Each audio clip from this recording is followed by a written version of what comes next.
উনি একটা সিনেমা বানাইছে যে হেলেনা জাহাঙ্গীর, সে যে অঙ্গীকার দিয়েছে তার অঙ্গীকারটা রাখছে। আমি মনে পোড়া কপাইলা দুর্ভাগা, আমি এই সিনেমার একটি টাকা এখন পর্যন্ত পাইনি। যে আমার মেয়ের বিয়েটা আটকায় রাখছি এই সিনেমা শুটিংয়ের জন্য, যে যদি কারো লেনা দেনা থাকে বা বাকি বকেয়া থাকে, আমি আর জানা মধ্যে সেই লোকের হজ হবে না। যে একটা পুরো সিনেমার ফাইট ডিরেকশন দিয়ে আপনি 15,000 টাকা, মানে আমাকে, মানে আপনাদের নজরটা কত মানে নিচে নামতে পারে। উনি নিয়মিত চলচ্চিত্র নির্মাণ করার অঙ্গীকার করেছিলেন, প্রতি মাসে একটা করে নির্মাণ করবেন। না না, এটা যে এই অঙ্গীকারটা বাংলাদেশে বা বাংলাদেশ কেন সারা ওয়ার্ল্ডের কোনো ব্যক্তি যেটা যে দেশে, আমি মনে করি অবশ্যই সে ভুল, মানে এটা একটা সিদ্ধান্ত নেওয়া হয় যে প্রতি মাসে সে একটা সিনেমা করবে।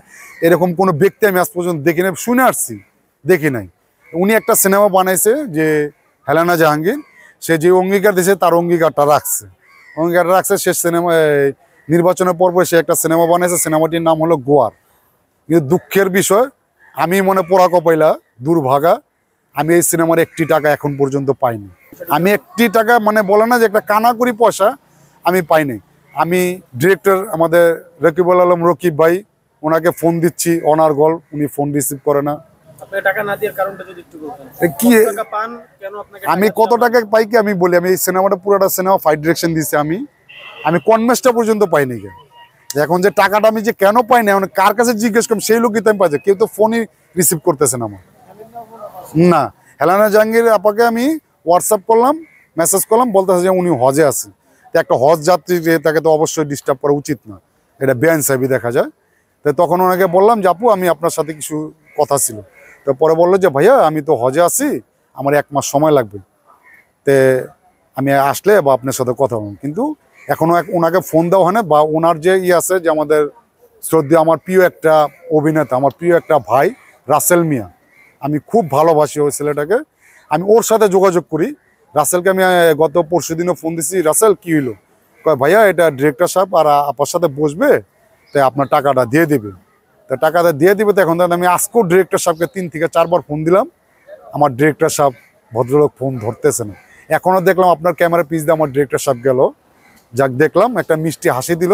আমি যতটুকু জানি, যে আমি নিজেও কুরবানি দিই, আমার ফ্যামিলি সবাই কুরবানি দেয়, আমরা যতটুকু জানি যে যদি কারো লেনা দেনা থাকে বা বাকি বকেয়া থাকে, আমি আর জানা মধ্যে সেই লোকের হজ হবে না এবং কুরবানি হবে না। এটা আমি আমাদের মুরব্বী থেকে শুনছি, আমি সঠিক জানি। এটা বাকিরা আপনারা যারা গুণী ব্যক্তিগণরা আছেন ওনারা ভালো বুঝবেন, যেটা আমরা ছোটোবেলাতে শুনে আসতেছি, যে যদি আপনার থেকে কেউ 2টা টাকা বা 200 টাকা বা 1000 টাকা পায়, আপনি কুরবানি দিলে সেই কুরবানিটা কবুল হবে না, আমি যতটুকু জানি, বা আপনার হজও হবে না।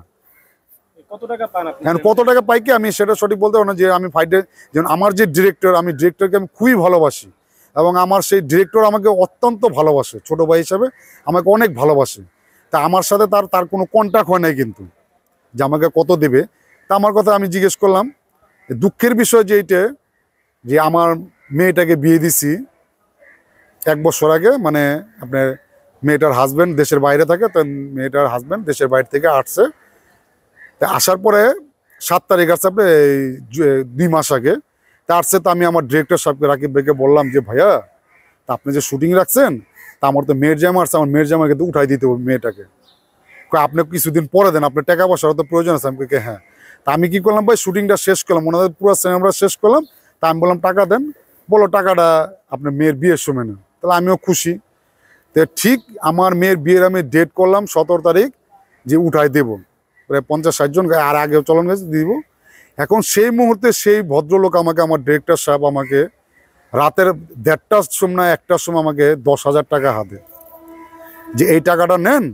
আমার মেয়ের বিয়ে কিন্তু 10,000 টাকা থেকে বিয়ে হয়, 50-60 জন মানে যে এই চলনের লোক বিদায় করা যায় না কিন্তু 10,000 টাকা কিন্তু। আচ্ছা, আমি এটা আমাকে ডিরেক্টর সাহেব, আমাদের শ্রদ্ধেয় রকিবুল আলম রকিব সাহেব, ওই মানে যেটা নাকি আপনি হেলেনা জাহাঙ্গীর আপু প্রডিউসার, সিনেমাটির নাম গোয়ার, হিরো হইলগা আপনার ওই আমাদের রাসেল, আমার প্রিয় একজন অভিনেতা, আমার প্রিয় একজন ভাই রাসেল মিয়া।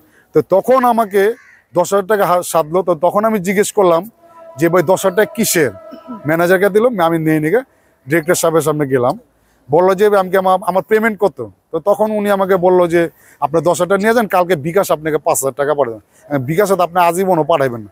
আর আমার এই পুরো সিনেমার পেমেন্ট কত হচ্ছে, বললো যে 15,000 টাকা। তা আমি টাকাটা সাথে সাথে রাইখা দিলাম, ওনাদের টাকাটা রাইখা দেন। যে একটা পুরো সিনেমার ফাইট ডিরেকশন দিয়ে আপনি 15,000 টাকা মানে আমাকে মানে আপনাদের নজরটা কত মানে নিচে নামতে পারে। একটা সিনেমার ফাইট ডিরেকশন দিয়ে পুরো সিনেমাটা রিলিজ হলে দেখতে পারবেন যে আমার কাজগুলি কীভাবে করছি। যে আমার মেয়ের বিয়েটা আটকায় রাখছি এই সিনেমার শুটিংয়ের জন্য, সে আমাকে 15,000 টাকা কীভাবে হাতেছে। আমি নর্মালি একটা সিনেমা ফাইট করলে 15 থেকে 20,000 টাকা পাই নর্মালি যে কোনো সিনেমা। আপনি আমার খবর নেন, এই যে জঙ্গলি, এই যে নীল জোসনা, এমনি দেখেন আপনার সর্বনিম্ন 15,000 টাকা নেই। আমি একটা নাটকের ফাইট করলে আমি 20 থেকে 25,000 টাকা নিই। আমার ঈদের 3টা নাটক গেছে, আমার বিজ্ঞাপন গেছে লিলি, নুসরাত ফারিয়ার, আমি ওখানে নিয়েছি 30,000 টাকা। তাই আমি একটা পুরো সিনেমা কাজ করে আমি কত টাকা প্রাপ্য হতে পারি আপনাদের কাছে প্রশ্ন আমার। প্রডিউসার হেলেনা জাহাঙ্গীর কি ইউনিটের সবার সাথে ব্যবহার করছে? না এটা আমি হেলেনা জাহাঙ্গীর আপুকে আমি এটা দোষ দেবো না। আমি যতটুকু শুনছি যে হেলেনা জাহাঙ্গীর আপু সমস্ত টাকাটা প্রোডাকশন ম্যানেজার অথবা ডিরেক্টরের কাছে ট্রান্সফার করা হয়েছে।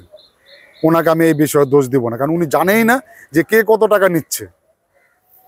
মোটামুটি আপনি সম্পূর্ণ ছবিতে কত টাকা প্রত্যাশা? আমি এই সিনেমাটা আমি যেইভাবে কাজ করছি, হ্যাঁ এই সিনেমাটা আমি কাজ করছি বা সিনেমাটা রিলিজ হলে আপনারা দেখতে পারবেন, আমাকে যদিও না দেয় মিনিমাম আমাকে 50,000 টাকা দেওয়া উচিত ছিল। এবং আমার মেয়ের বিয়ে আমি 1 টাকা কনভেন্স দিনে আমার মেয়ের বিয়েটা আমি 15 দিন পিছাইছি ওনাদের শুটিংয়ের কারণে।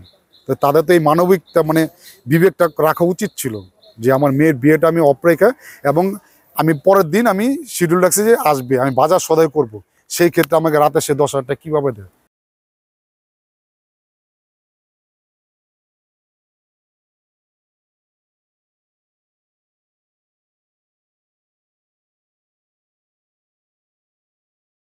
সংবাদ, ফিচার ও অনুষ্ঠানের জন্য ভিজিট করুন সংবাদ প্রকাশের ওয়েবসাইট এবং যুক্ত থাকুন ফেসবুক পেজ ও ইউটিউব চ্যানেলের সঙ্গে।